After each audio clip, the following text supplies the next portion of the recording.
Adesso abbiamo il dottor Franz Copono, studioso di storia e archeologia, cultore di tradizioni popolari, esperto di antiquariato ed autore di decine di saggi e monografie.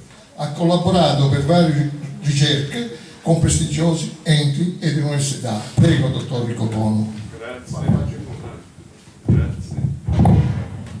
Grazie agli organizzatori, al mio amico e cuginetto che è sempre generoso nei miei confronti. E quella che propongo oggi in maniera sintetica è la vicenda di un monumento importante dell'archeologia messinese che diventa poi un emblema di come i nostri beni culturali non solo non siano valorizzati, ma siano vessati da chi avrebbe l'obbligo e il dovere di valorizzarli. Perché la tomba a Camera di Largo Avignone, che è questo monumento straordinario che si trova nel centro di Messina, in via Cesare Battisti, tra la via Orti della Maddalena e Cesare Battisti, sotto la scalinata che porta alla caserma Zuccarello, quindi in pieno centro storico messinese, ricade nella più vasta necropoli degli Orti della Maddalena, che occupavano tutta la valle del Camaro, cioè dalla via Cesare Battisti, anche più giù, fino al viadotto ferroviario di Camaro. In tutta questa ampia area furono ritrovate già in passato tracce della necropoli che inizia dal VI secolo a.C. e arriva fino ad epoca romano-imperiale.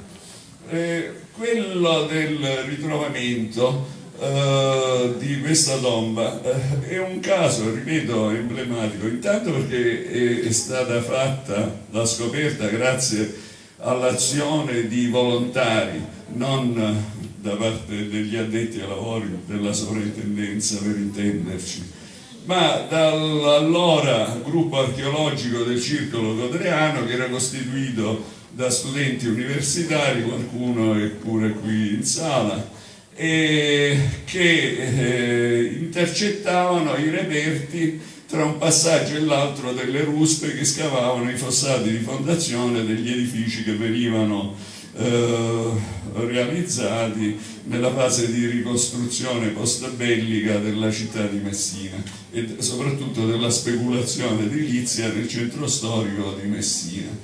E quindi con incarico da parte della sovrintendenza, questo gruppo di studenti universitari raccoglieva quanto più era possibile raccogliere. Nella fattispecie questa tomba fu trovata perché in precedenza, e poi lo vedremo nelle immagini, era stata trovata parte di un'altra tomba a Camera in un terreno attiguo, cioè presso l'isolato 73 del piano regolatore di Messina, sempre lungo l'asse della via Cesare Battisti. Quindi, forti di questo precedente, quando sbancarono il terreno sotto la scalinata, noi intervenimmo, furono individuate delle tombe a cappuccina inizialmente nei livelli più alti e poi a proseguire vennero intaccate queste tombe del IV-V secolo a.C. nella, non indifferenza, ma nella ostilità, direi quasi, da parte degli organi tutori, che erano infastiditi da queste chiamate, perché dice noi da Siracusa a venire, quantomeno dovevano venire da Lipari o da Tindari, quindi era un fastidio che noi provocavamo a questi signori. E per cui, per arrivare allo scavo sistematico, che poi ovviamente fu condotto dalla sovrintendenza, quelli sono disegnatori della sovrintendenza di Siracusa, che allora era pertinente per territorio, dovemmo lottare per vari mesi, fino a quando, ripeto, il risultato fu quello dello scavo completo di questo edificio funerario, che è costituito da una stanza rettangolare a cui si accede da un corridoio che porta alla porta. Quella porta è un blocco monolitico di calcare che poggia su perni in bronzo, aveva pure una maniglia in bronzo, che però la maniglia era stata asportata già in antico, e perfettamente conservato l'intonaco delle pareti e dei 3 giacigli, perché ci sono 3 letti comprendenti anche il cuscino, al cui interno veniva deposto il defunto.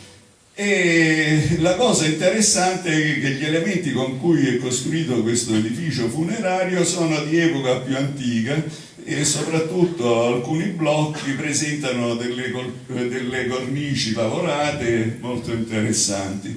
Quindi un riutilizzo, e la tomba intercettava e interrompeva un acquedotto, quello in alto, vedete, non si vede bene perché, ecco, benissimo, è un acquedotto costituito da tubi fittili con le aperture per controllare lo scorrimento adeguato delle acque, che è stato però smontato poi nella fase di realizzazione della copertura, però è conservato in sito.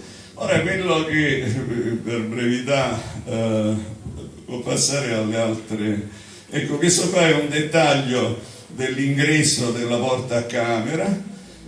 E dicevo, quello che è veramente sbalorditivo è che questa tomba viene segnalata, viene scavata, viene aperta al pubblico, il sito, addirittura dietro nostra insistenza la chiave del sito viene data al proprietario di un bar che vi era nei negozi prospicienti la tomba. E quindi per 2 anni dura questa fruibilità. Dopodiché noi eravamo interessati ad altre cose, quindi non seguimmo più da vicino la situazione di questa tomba, e che progressivamente viene prima chiusa al pubblico e poi trasformata in deposito, inizialmente solo di badili secchi, carriole, pale, scope, insomma oggetti minuti asportabili. Dopodiché la sovrintendenza, non avendo altri luoghi dove depositare i materiali che venivano ritrovati negli scavi a Messina, decise di trasformare questo monumento in un deposito che vide l'accumulo nel corso di 40 anni di oltre 1000 cassette con contenuto archeologico e altri reperti così frammentari che vennero accatastati in questa sede. Quindi per circa 20 anni abbiamo cercato di recuperare il sito con i vari passaggi di sovrintendenza, però fu un'impresa impossibile perché non avevano i mezzi, non avevano il luogo dove trasferire i materiali, soprattutto se ne strafregavano di questo monumento e dell'archeologia messinese, della fruizione di questo bene che è l'unico monumento visibile, fino a quando, grazie a una straordinaria sinergia che è veramente lodevole e sorprendente di municipio attraverso l'assessore Ursino e il presidente della commissione cultura, avvocato Piero Adamo, la disponibilità di un club del Lions Club Messina Peloro presieduto dal dottore,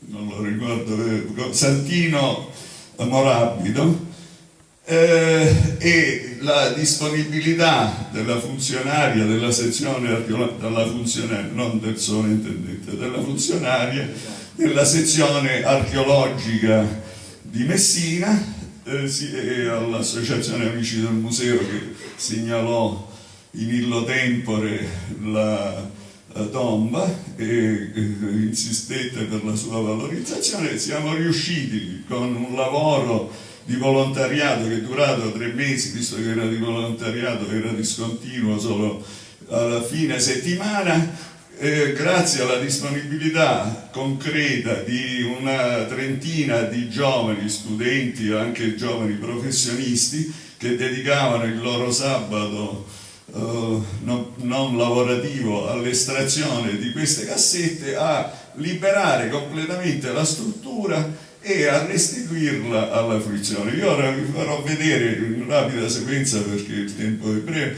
Questo era dove era finita, vedete, quella è un'altra porta, 3/4 di una porta della tomba a camera ritrovata in precedenza, che era arrivata alla discarica come era consueto per i reperti archeologici messinesi, e quindi noi, attraverso l'aiuto, noi, non la sovrintendenza, perché la sovrintendenza non aveva mezzi, non aveva capacità istruttorie per arrivare a questa operazione di trasferimento, e allora i vigili del fuoco la prendono e la portano al museo. Andiamo avanti. Ecco qua il trasferimento, andiamo avanti, di questa tomba che viene depositata nell'aiola del museo regionale, lato destro, lato mare, in un rigoglio di vegetazione, come potete vedere. Qua siamo all'interno del museo regionale. E questi frammenti della prima tomba a camera rimangono per oltre 25 anni in queste condizioni, fino a quando l'Archeoclub, altro benefattore, avendo la disponibilità di una certa somma, procedette alla ricostruzione. Andiamo avanti. E così questa tomba non va avanti. Questa qua è la porta ricomposta. Ecco, questa qua è la tomba ricomposta nelle sue due parti, che era stata rotta dalla ruspa. E qua viene rimontata, ed è rimontata all'interno del museo, naturalmente nell'indifferenza di chi si reca al museo, perché non è tenuta in grande considerazione. E questo qua è il montaggio della prima tomba, che portò poi alla scoperta della tomba di Largo Avignone. Andiamo alla successiva immagine. Ecco, qua siamo all'interno, purtroppo le immagini non sono nitide, però dalle persone potete valutare l'entità delle cassette. Quella parete di fondo marrone sono tutte cassette che sono state depositate nella tomba, e dove ai piedi quel signore, su quei tavoloni, sotto quei tavoloni c'è la tomba, quindi era irraggiungibile se non liberando. Andiamo avanti. Ecco, questa è un'altra panoramica della tomba. La tomba è sempre qua sotto quei tavoloni. Procediamo velocemente. Queste qua sono sempre cassette accumulate non da dei clandestini o da delinquenti, ma da funzionari della sovrintendenza archeologica. Prego. Ho finito. Ecco qua varie fasi. Questa è la tomba quando comincia a comparire, vedete la porta con i tavoloni, perché gli avevano messo sopra altre cose. Andiamo avanti. Questo è quando si scoprono le tombe, come nella famosa poesia o canzone. Quello è un funzionario della sovrintendenza che rimane sbalordito nel vedere che all'interno c'è quanto vedremo nell'immagine successiva.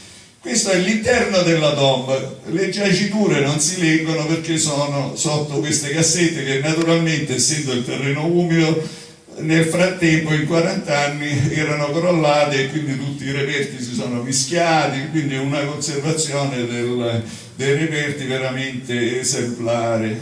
Andiamo avanti. Qua siamo sempre all'interno della tomba, con queste cassette sfasciate accatastate. Andiamo avanti. Qua ecco, questo è l'ingresso proprio dove c'è la porta, sempre irriconoscibile. Procediamo. Ecco, questa qua è la porta che vedete lì ancora. No, questi qua, andiamo avanti. Questo è il presidente dell'Archeoclub, del Lions Club, che ha finanziato la realizzazione delle porte a vetri, in ferro e vetri, che sono già state collocate, e anche l'illuminazione a LED dell'ambiente ipogeico, in modo che anche dall'esterno chiunque passando dalla strada potrà visitare già visibile questa tomba a camera. Se torniamo indietro, vedete, quello è un cassone della Messina Ambiente, e che ne abbiamo estratti 6 cassoni di spazzatura che poi veniva la Messina Ambiente e se li portava, mentre il trasporto è stato di 16 camion di cassette. Siccome erano circa 1000 a 10 kg a cassetta, i ragazzi del Vento dello Stretto di Atreu, 2 associazioni messinesi capeggiate da quel signore che è l'avvocato Piero Adamo, presidente della Commissione Cultura del Comune di Messina, è riuscito a realizzare questa impresa che, se dovessimo considerare i tempi e gli oneri dei lavori della sovrintendenza, sarebbe costata diverse decine di migliaia di euro, distribuiti però nell'arco di vari mesi, mentre nel giro di meno di 3 mesi siamo riusciti in questa impresa. Possiamo andare avanti, penso che si stia concludendo. Vedete, qua sono i lavori a catena con cui sono stati estratti tutti quei materiali. Procediamo, abbiamo finito, no, è l'ultima.